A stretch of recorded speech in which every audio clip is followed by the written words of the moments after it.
Hello everyone, welcome to my channel, Write Chinese with Penny. Today I'm going to show you how to write 我, I, or me. In Chinese, we have one character 我, 拼音我.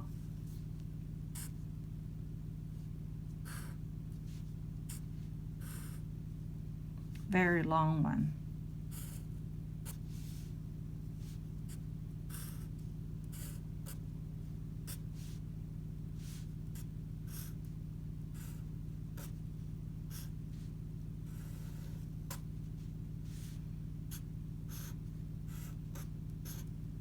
我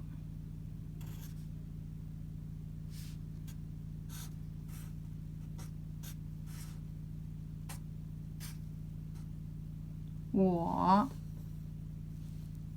I or me 我 Thanks for watching.